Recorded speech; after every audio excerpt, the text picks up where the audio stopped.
Olá, meu nome é Luiz Eduardo Peixoto e eu vou apresentar sobre o algoritmo de Floyd-Warshall, que é um algoritmo para encontrar o melhor caminho, né, nas arestas de um grafo. Então, basicamente, a equipe do trabalho, né, sou só eu, né, que eu decidi fazer sozinho. Tá aí minha fotinha. Temos aqui, né, a apresentação vai dividir em introdução, código-fonte, exemplo e bibliografia.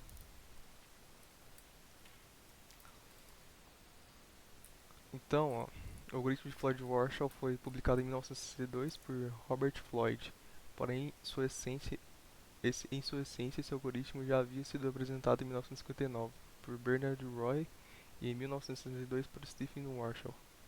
Sua complexidade de tempo pode ser notada por θ, é, número de vértices elevado ao cubo. Então, pra gente observar aí, esse algoritmo já havia sido apresentado antes, né, por outras pessoas, porém o que ficou mais conhecido na comunidade científica e entre os grafos aí foi o de Floyd Warshall. Então, a sua complexidade de tempo número de vértices por elevado ao cubo. Seu principal objetivo é encontrar o caminho mais curto entre dois vértices em um gráfico ponderado e direcionado, representado por uma matriz de adjacências. É, esse grafo também, claro que pode ser representado por uma lista, né, de adjacências, não só uma matriz. Então, o, a forma de representar computacionalmente esse grafo escolhido foi pela matriz mesmo. Então, um grafo ponderado nada mais é do que um gráfico que possui peso em suas arestas. Podemos chamá-los também de grafos valorados. Então, o algoritmo de Floyd-Warshall ele funciona em grafos só quando eles são ponderados. Então, em grafos que não possuem peso nas arestas, ele não vai funcionar, né? Porque ele não é capaz de encontrar o menor caminho. Então, aqui tem um exemplo, né? Por exemplo, se a gente quisesse vir do vértice 0 ao vértice 3, a gente teria dois caminhos, né? Teriam os dois caminhos. Passando pelo vértice 2 e chegando ao 3 ou indo diretamente. Porém, o algoritmo de Floyd-Warshall ele tem como objetivo calcular a menor distância, né? Nesse caso aqui seria passando pelo vértice 2, de 0 a 2 e de 2 a 3. O algoritmo nada mais é do que responsável por fazer esse cálculo, assim.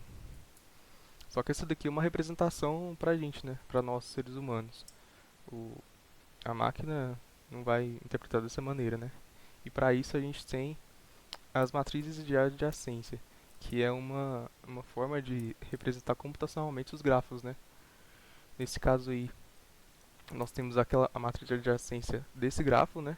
Se a gente observar ali, ó, de 0 a 5, de 0 a 3, a gente tem o valor 5, de 0, 2 a 3, a gente tem o valor 3 mais 1, né?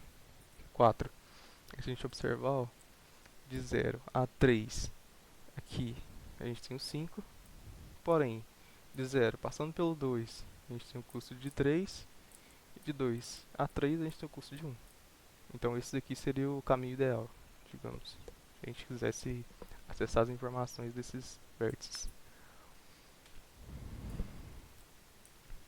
É aqui um exemplo, né, do que a gente havia falado, de 0 a 3, 5, de 0 a 2 a 3, é 4. E aqui a gente tem um pseudo código do algoritmo, né? Eu quis fazer essa introdução aqui para a gente entender melhor o que é um grafo ponderado, para que a gente consiga compreender melhor o algoritmo, né? O código desse desse do Floyd Warshall, ele é relativamente simples. O que a gente tem que ficar atento? O que ele é, né? Ele é nada mais que três laços de repetição e uma condicional. Então, por exemplo, é, o nosso primeiro for aqui, nosso primeiro laço de repetição, ele vai representar um nó intermediário, um vértice intermediário. Porque sempre que ele vai calcular a distância, ele leva em consideração todos os vértices intermediários. Então, por exemplo, nosso primeiro, o K aqui, ele representa esses vértices. Então ele vai de 0 a 1, 2, 3, 4 e 5. Aí ele vai calcular todas as combinações, digamos assim, entre cada vértice. Então, que por sua vez, cada vértice intermediário é um vértice do grafo, né? Ele vai porque já que ele passa por todos. E esses dois laços de repetição aqui vão ser basicamente para ler a matriz. Então, é isso o algoritmo. É um laço, um for, que representa os nós intermediários, a mais de fora, digamos assim, e os dois laços de repetição de dentro, basicamente vão dar pra gente, vão percorrer a matriz, assim como a gente viu lá nas outras disciplinas, né, de programação, de estrutura de dados e tudo. Então, a gente tem essa condicional aqui também, esse if, que é uma condicional para ler cada índice, né? Para ler cada índice da matriz e atribuir aqui, ó, o valor correto, né? Então, por exemplo, se a gente fosse fazer intuitivamente, a gente teria de achar esse valor. Daí, dada essa condicional aqui, é, matriz com índice IJ maior que matriz com índice IK e matriz com o índice KJ, ele vai atribuir o valor. E para entender melhor essa condicional aqui, a gente tem que fazer alguns exemplos, né? Porque em algoritmo, geralmente, a gente tem que fazer o passo a passo para algoritmos um pouco mais sofisticados, né? Ele não é o caso desse, né? Ele é bem simples assim. Mas é bom sempre a gente fazer o passo a passo. Hum, beleza, aqui a gente tem um grafo de exemplo, que é um grafo pequeno, né? E aqui a gente tem a nossa matriz de adjacências, né? Então, inclusive no programa que está no projeto, eu coloquei esse mesmo exemplo lá, pra gente rodar. A gente tem a matriz de adjacência e está faltando esses valores que estão em infinito aqui, né? Lá no nosso código a gente tem que atribuir o valor de infinito, um valor bem absurdo, né? Daquele grafo. Para ele sempre poder comparar de maneira correta aqui nesse laço nessa condicional aqui, nesse if. Então aqui a gente tem o grafo e a matriz adjacente de exemplo dele. Essa daqui vai ser a matriz de adjacência de input desse algoritmo. Então a gente vai ver o passo a passo aqui. Como eu já havia executado esse algoritmo algumas vezes, né? Antes de fazer no trabalho e pesquisando,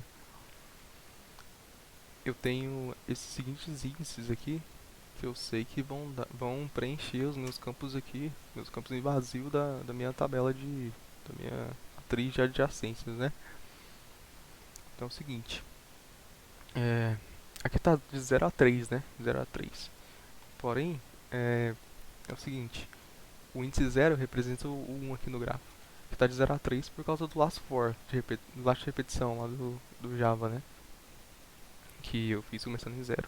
Mas o valor 0 representa o 1, o 1 representa o 2, o 2 representa o 3, o 3 representa o vértice 4. Então a gente tem que ter isso em mente. Então, digamos que a gente queria saber a distância entre o vértice 3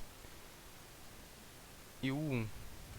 Olhando aqui no gráfico intuitivamente, a gente tem que a distância de 3 até 1 é 3. Então, a distância de 3 a 2 é 1. Distância de 2 a 1 é 3. Beleza. Então, como eu sei que ele passa pelo vértice intermediário 2, o meu K aqui vai ser igual a 1. Porque lembrando que no meu last for começa de 0. Então, o índice 0 representa o 1, o vértice 1, e o índice 1 representa o vértice 2, que é o nosso índice intermediário aqui. Beleza. Então, a partir disso, ele vai ler a matriz a partir do vértice sobre a perspectiva do vértice 2. Então, todos os vértices Toda a matriz vai ser lida a partir da perspectiva do vértice 2. Basicamente é isso. E eu sei que esses valores aqui vão preencher esse caminho. Então, basicamente, se o nosso K for igual a 1, nosso I for igual a 2 e o nosso J for igual a 0, a gente vai ter os seguintes valores na nossa matriz. A matriz com índice IJ vai ser infinito, porque IJ é 2 e 0, infinito. Matriz com índice I e K vai ser 1. Nosso I é 2 e nosso K é 1. Então, 2, 1 vai ser 1. E na matriz com índice KJ vai ser 2. O nosso K é 1 e nosso J é 0. Então, nosso K é 1 e nosso J é 0. 2. Aí ele vai entrar naquela condicional. Se a matriz com índice tal for maior que a soma desses dois índices, atribua o valor na posição I e J. Como o valor infinito é maior que 2 mais 1, ele vai atribuir o valor de 3 na nossa matriz. E se a gente observar, o caminho de 3 a 1 realmente é 3. Tem um custo 3, 1 e 2. E aí para isso ele vai fazendo para todos os valores daqui da matriz, né? Estando esse valor infinito ou não. Pode ser que aconteça de um valor, por exemplo, aqui a gente tem um exemplo clássico, ó, por exemplo, do vértice de 1 ao 3. A gente tem dois caminhos, a gente pode seguir por 1 a 4 e de 4 a 3, que tem o custo 7. Ou a gente pode vir de 1 a 2 e de 2 a 4, depois a 3, que tem um custo mais alto, né? Então, se a partir do vértice intermediário aqui, ele vai determinar qual caminho é melhor. E aqui a gente tem outro exemplo, que é o seguinte. O nosso K é igual a 3, então o nosso vértice intermediário vai ser o 4. Ele vai ler a matriz a partir da perspectiva do vértice 4. Então, digamos que a gente queira saber o caminho do vértice 1 ao 3, aqui. Foi esse exemplo, né, que eu usei. Qual que é o menor caminho? Aí é a mesma coisa. Matriz com índice IJ é 0 e 2. 0 e 2, infinito, não tem esse valor. E matriz com de I e K. I é 0, K é 3. 0, 3. Vai ter o valor de 5. Se a gente observar lá no nosso grafo, 1 a 3 é realmente 5. 1 a 3, 1 a 4 é realmente 5. Porque o nosso índice aqui vai ter 3, né? 1 a 4 é realmente 5. E vamos lá, de K a J eu tenho 2. Nosso K é 3 e nosso J 2. Beleza, então 5 mais 2, 7 é maior que infinito, ele vai atribuir na posição. E assim ele vai fazendo para todo o grafo. Se a gente observar aqui, realmente, 5 mais 2, 7. Poderia ir por esse caminho aqui, olhando sob a perspectiva do vértice 2 como intermediário, mas não seria o menor caminho. E olhando a partir da perspectiva do vértice 4, ele determinou qual o menor caminho. Então, acredito que seja isso. Foi bem interessante assim. Nunca tinha feito nenhuma pesquisa de algoritmos sobre grafos, né? E é bem interessante assim. São abstrações bem diferentes.